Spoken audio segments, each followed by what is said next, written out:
Écoutez, personnellement, à titre de réalisateur de films, c'est un sujet qui m'a intéressé dès que j'ai débarqué en France dans les années 60 déjà. J'étais étudiant, mais j'étais logé luxueusement à la Cité internationale de Paris. Mais j'allais vendre les journaux d'opposition marocains dans les bidonvilles ouvriers de la banlieue parisienne. Et ça m'a permis de voir des choses absolument horribles, c'est-à-dire l'existence de banlieues derrière la Tour Eiffel, la mythique Tour Eiffel. Et ça a été pour moi l'occasion d'une enquête sociopolitique, un peu dans le sens du cinéma néo-réaliste italien, qui ne faisait jamais de films sur les grands sujets sociaux sans procéder à des enquêtes de terrain. Donc, vendre les journaux d'opposition aux ouvriers marocains m'a permis de voir quelles étaient leurs conditions. Et j'ai fait ce premier film, me semble-t-il, sur l'émigration maghrébine et africaine en France, en Europe, qui s'appelle Simouh pas de chance et qui est programmé ici. J'en suis très très fier. C'est un film qui a été beaucoup vu dans le monde et qui a tracé, si vous voulez, qui est le premier signe de cet historique dont vous avez parlé. Oui. Mais à titre de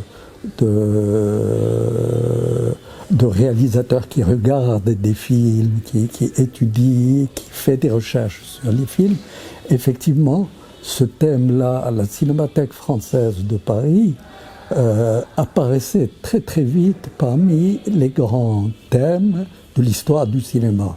Et donc, vous l'avez cité, j'ai vu le premier film sur l'émigration qui s'appelle L'émigré de Chaplin, qui est absolument extraordinaire, et si on avait du temps, il mériterait une thèse de 3e cycle. L'autre film qui était exactement dans ces années 60-70, extrêmement représentatif de la situation de l'émigration, c'est le film d'Elia Kazan, qui était un Grec vivant en Turquie, ayant pu venir faire des études et travailler aux États-Unis, et donc a fait ce film qui a été très très célèbre, America. C'était l'émigration économique. Et l'Occident, c'est-à-dire aussi bien l'Europe que l'Amérique, voyait l'émigration comme étant un problème principalement économique, c'est-à-dire des gens qui fuyaient leur pays pour aller trouver du travail, du pain, une vie meilleure, etc., dans les pays riches qui étaient, en l'occurrence, les anciennes colonies, et ceci explique cela. J'ai dit 3 formes d'émigration. La deuxième forme qui a fait que le sens de l'émigration a totalement changé, c'est que les émigrés se sont de façon ou d'une autre installés et donc de façon ou d'une autre intégrés aux sociétés d'accueil.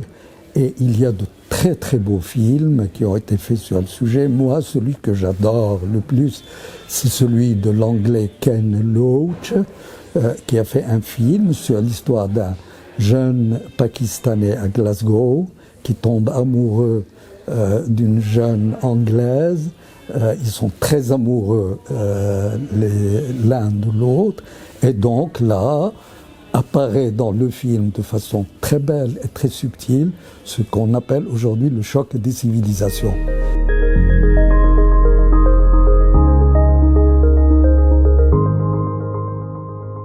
La troisième forme d'émigration, elle est totalement, elle déborde totalement le cinéma.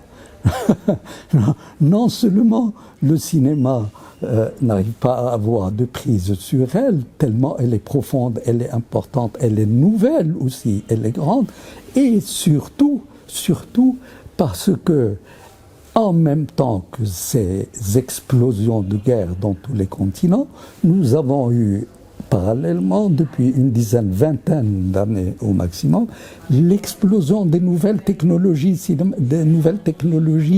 des médias. C'est-à-dire, il y a eu les télés déjà qui rendaient compte par l'actualité de ce qui s'est passé. C'est complètement dépassé.